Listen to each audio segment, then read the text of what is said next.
웃을 일이 생겨도 지금 한국 경제가 절체절명의 위기다.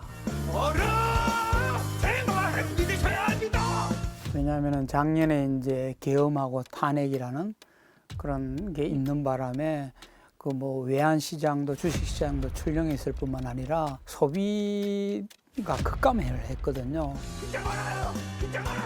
이 거리랄까 어라. 그러니까 이제는 저성장으로 갈 가능성이 높아진다 그랬는데 확실하게 그냥 끌고 들어가 버린 거죠. 산내 목단 어차피 근데 이 경제 위기 이거는 우리가 스스로 초래해 가지고 만든 거거든요.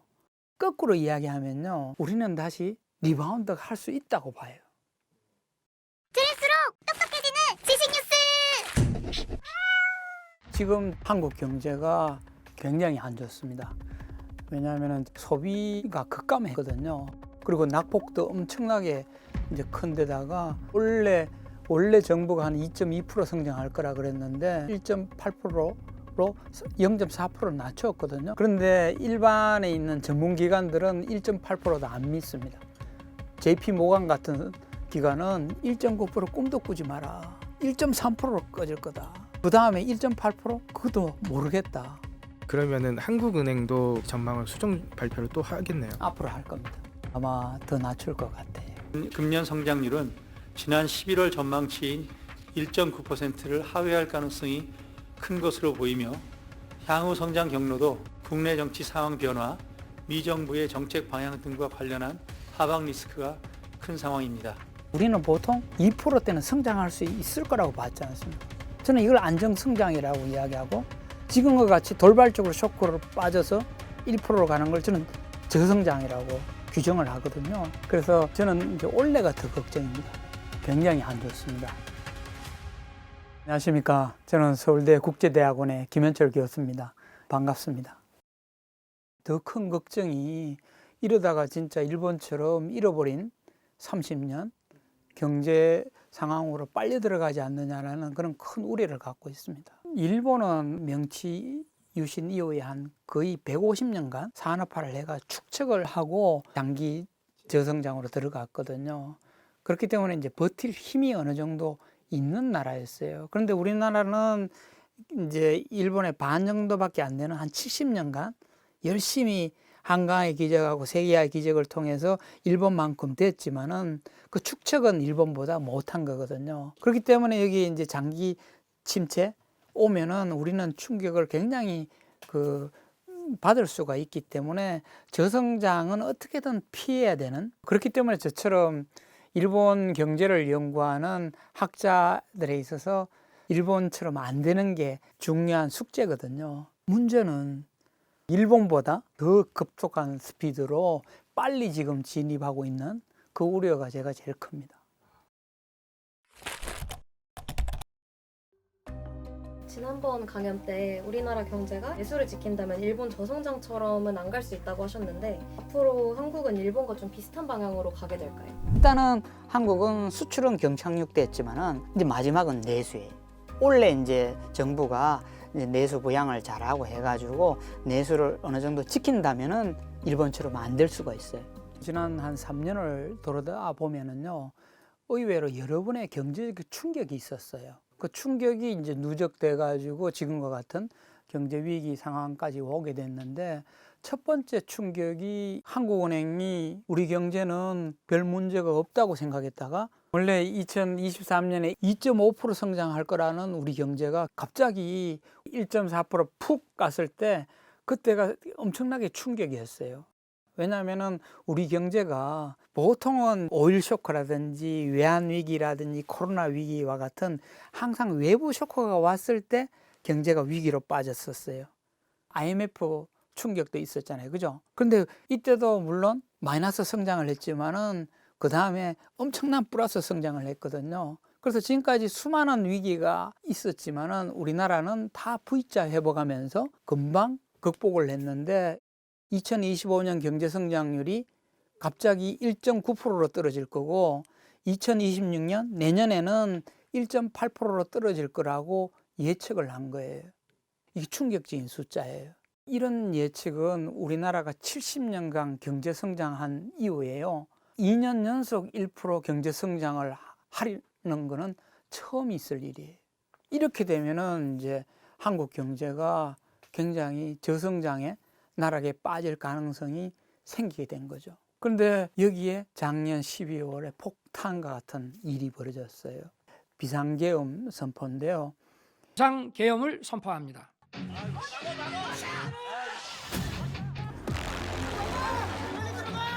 해외에서는요, 이게 계엄이라고 하는 거는 우리나라와 같은 선진국에 있어서는 상상도 못할 일이에요. 국민소득 3만 5천 불과 같은 그런 국가에서 계엄이 일어나리라고는 외국들은 생각을 못한 거예요. 근데 한국이 일어났어요. 그러자 코리아 디스카운트가 아니고 이건 코리아 디스트럭터다. 한국을 파괴하는 거다. 3만 5천 불 국가를 갑자기 2, 3천 불 국가로 되돌리는 듯한 조치가 일어났거든요. 윌리엄 패색이라는 일본의 장기 저성장을 꾸준히 레포트하는 아주 유명한 기자예요. 이 사람이 한국에 계엄이 터졌다고 했을 때 GDP 킬러라고 이야기했어요. 한국의 GDP를 죽여버렸다라고 이야기했어요. 왜냐하면은 이 3만 5천 불 국가에서 계엄이 터지면은 전 세계가 경악을 할 거고 결국은 한국의 경제 성장률을 날려버릴 거라고 이야기한 거거든요. 이건 뭐냐면 일본의 정치가들이 일본 경제를 잃어버린 10년 장기 침체로 빠뜨리는 그 상황하고 너무나 유사하게 본 거죠. 그리고 이 사람이 더 강조한 건 뭐냐면은 이런 식으로 GDP 킬 해가지고 한국을 저성장으로 가져가면은 5천만 한국 국민들이 두고두고 그 빚을 갚아야 될 거라고 이야기했어요. 장기 저성장으로 가면요, 국민이 고통을 받아요. 그러니까 이제는 저성장으로 갈 가능성이 높아진다 그랬는데 확실하게 그냥 끌고 들어가 버린 거예요. 사실은 1.4% 쇼크는요, 우리가 스스로 초래해가지고 기어 들어간 거거든요. 뭐 여러 가지 이유가 있습니다만 하나가 정부가 들어오자마자 탈중국을 선언을 했어요. 지난 20년간 우리가 누려왔던 중국을 통한 수출 호황의 시대는 끝나가고 있습니다. 그래서 우리가 중국의 대안인 시장이 필요하고 또 다변화가 필요한 그런 실정입니다.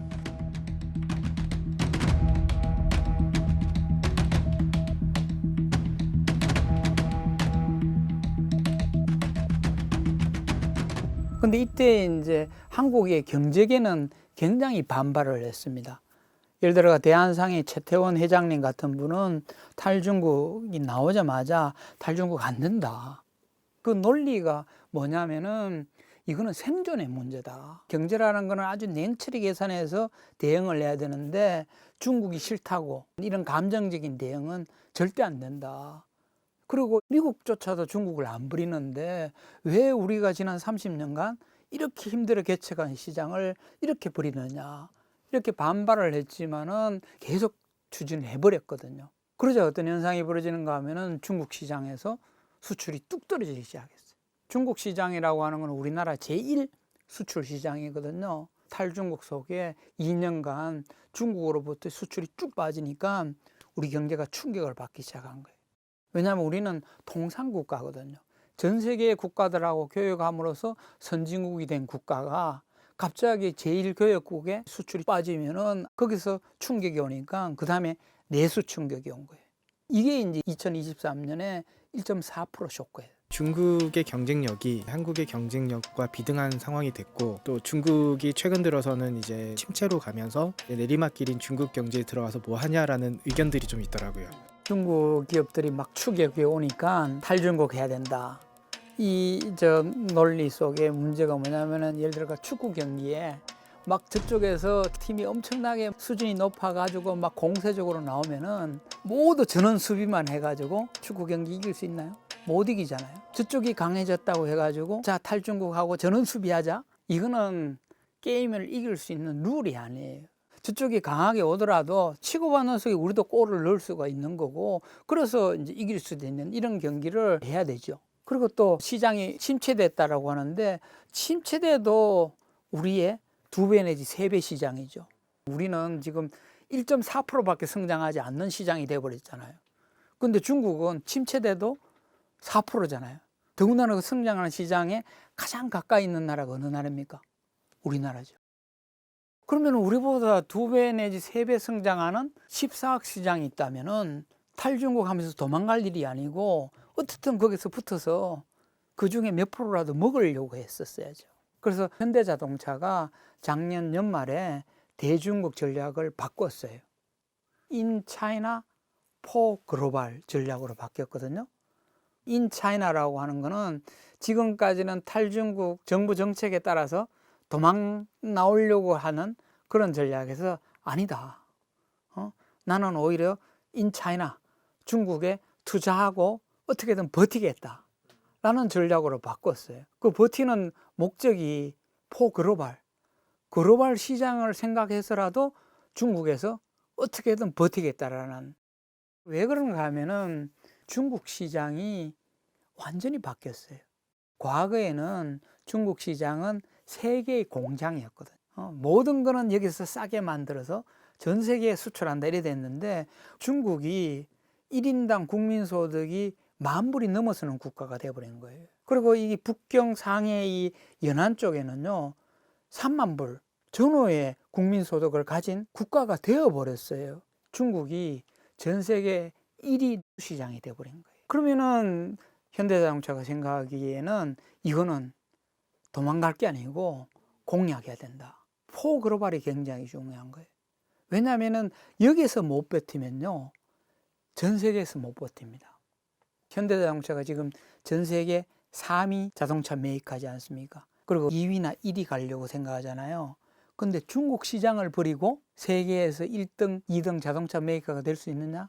없어요. 중국 시장을 힘들어도 공략을 해야 되는 거예요. 하다못해 여기서 깨지더라도 깨지면서 배워서 중국 자동차의 강점은 뭔지, 우리가 뭐가 뒤쳐졌는지 이걸 만회하면서 거기에서 벤치마킹해서 미국에서 팔고 유럽에서 팔고 동남아에서 팔면은 그건 남는 거거든요.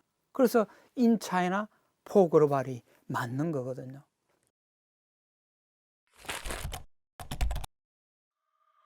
작년에 트럼프가 당선되자마자 가장 충격받은 국가가 어느 나라냐면은 한국이었어요. 우리나라만 주식이 빠져버렸어요. 왜? 그 이유 중에 뭐 여러 가지 이유가 있습니다만 하나가 우리가 트럼프 리스크에 너무 과도하게 노출된 국가였어요. 왜 과도하게 노출됐을까? 우리가 미국 시장에 너무 과다하게 투자를 했어요. 미국 시장도 우리의 그 제2의 교역 시장이니까 당연히 이 시장을 개척하기 위해서는 투자를 해야 되죠. 그런데 너무 과다하게 하는 거예요. 한국에 있어야 될 우리 산업들이 반도체, 자동차, 배터리 이런 기업들이 미국으로 엄청나게 투자를 하면서 미국 시장에 너무 많이 가버렸어요.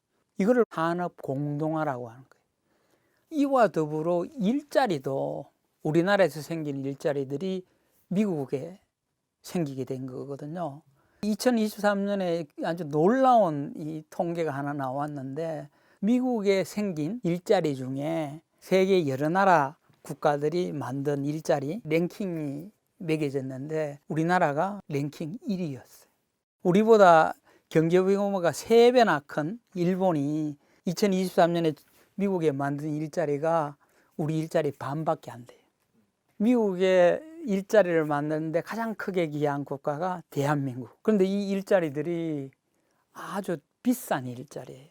연봉이 1억이 넘는 일자리가 2023년에 미국에서만 4만 개 정도 만들었거든요. 이게 과다한 거거든요. 과다한 게 왜 생겼냐 하면은 정부가 미국에는 많이 투자하라고 기업인들 끌고 가고 종용하고 이래가지고 일자리를 만든 거거든요. 근데 이제 그때 바이든 대통령의 정책을 보면 아시아와 미국 동맹을 굉장히 강조를 했었잖아요. 그런 상황에서 한국이 미국의 압박에서 자유로울 수 있었냐? 이게 우리는 미국이 요구하니까 물론 협조도 하고 함께 해줘야지요. 그러면은 일본은 어떻게 했느냐? 미국만 올인하고 중국을 포기했냐? 아니죠. 이제 안보는 미국하고 같이를 했지만은 경제는 완전히 미국하고 같이 안 했어요. 일본 기업도 중국을 들락거리면서 중국 시장을 공략하고 중국 시장을 어떻게든 개척하려고 노력을 했잖아요. 그리고 또 우리 경제 규모보다 일본이 3배 정도 큰데 미국에 투자한 거 보면은 우리보다 많이 투자를 안 했어요. 다른 시장에도 함께 투자를 하고 그 시장에도 함께 일자리를 창출하면서 일본이 혜택을 볼 수 있는 그 구조를 만들어 간 거거든요. 예를 들어 가지고 일본이 엄청나게 투자한 게 아세안이었습니다. 왜냐하면 미국하고 중국하고 패권 경쟁을 하고 미국도 삼각 공조를 하자라고 하고 중국에 있는 기업들도 이제 어려운 처지가 있고 이러니까 이 틈바구니 속에서 일본은 아세안에 굉장히 많이 투자를 했어요. 왜냐하면 여기에 파일을 넓혀야지 어느 쪽에서 충격이 오더라도 흡수할 수 있는 분산 투자가 되지 않습니까? 투자의 제일 원칙이 뭐냐? 황금알을 절대 한 바구니에 안 담아야 되는 거예요. 분산 투자라는 거예요. 일본은 미국만한 시장, 중국만한 시장을 아세안에서 키움으로 해서 어느 쪽으로든 충격이 오더라도 흡수할 수 있는 체제를 만들었거든요. 그러니까 트럼프가 탄생해가지고 미국하고 무역 흑자액이 우리보다 훨씬 큰데도 주식시장이 덜 흔들리는 이유가 벌써 분산 투자해놓은 이게 있는 거예요. 그러니까 충격을 우리가 더 많이 받는 이유가 우리는 분산 투자를 하지 않고 과잉 투자를 했기 때문에 그런 거예요. 그래서 한미일 삼각공조라고 해가지고 모든 걸 다 맞출 필요는 사실은 없는 거죠. 이렇게 되면은 결국은 트럼프 리스크에 이제 노출이 되는 거거든요. 왜냐하면 앞으로 미국하고의 통상 관계에 있어서 트럼프는 바이든이 했던 것보다 더 투자해. 바이든이 했던 것보다 더 많은 일자리를 투자해. 라고 요구를 하기 시작하면 한국 경제는 더 흔들릴 수가 있는 거거든요.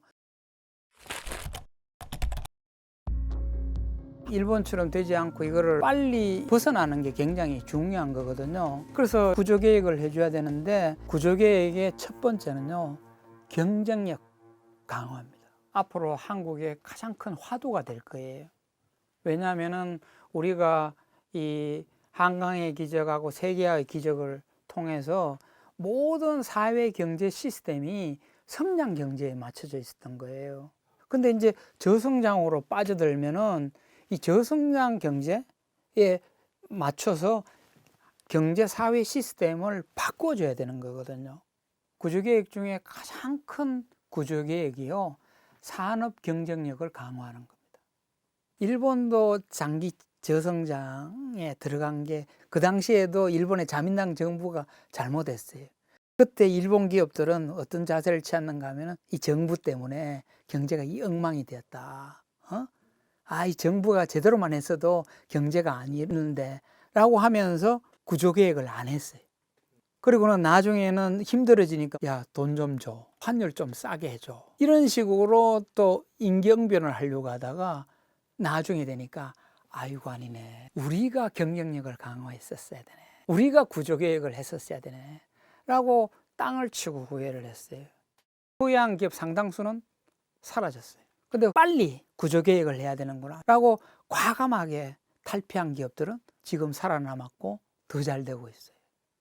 우리나라 기업들이 세계적인 대기업이 됐다라고 하지만은요, 그냥 세계 경기가 좋고 환경이 좋으니까 혁신을 안 해도 쭉쭉쭉 크고 이렇게 큰 부분이 있는 거거든요.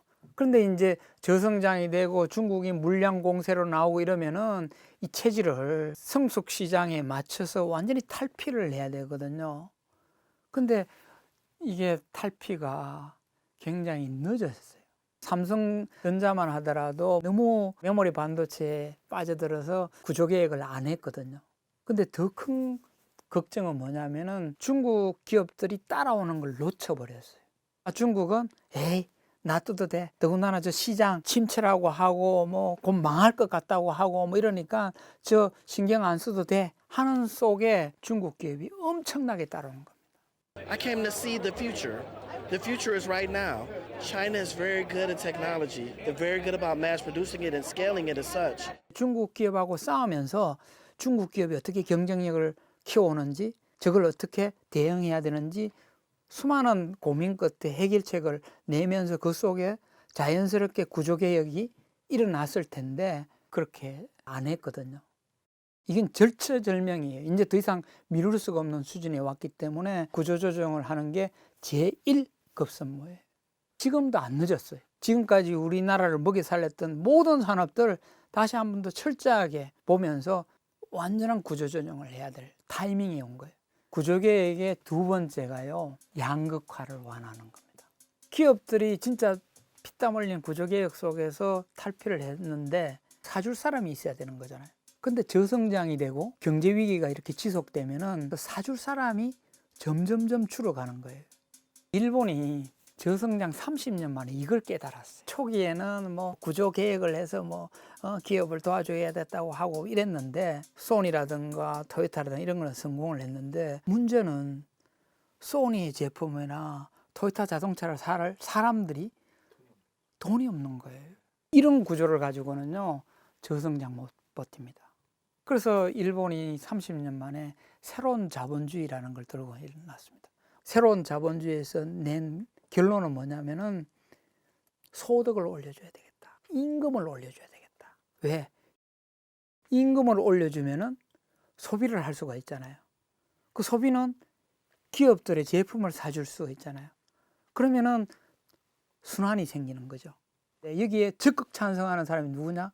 계단낸, 경총 이런 데가 나서서 5% 올려주겠습니다. 8% 올려주겠습니다. 내년도 올리겠습니다. 그걸 가지고 이제 일본 국민들은 임금이 올랐으니까 소비를 할게요 라고 해서 구조개혁의 성과가 나타나기 시작한 거거든요.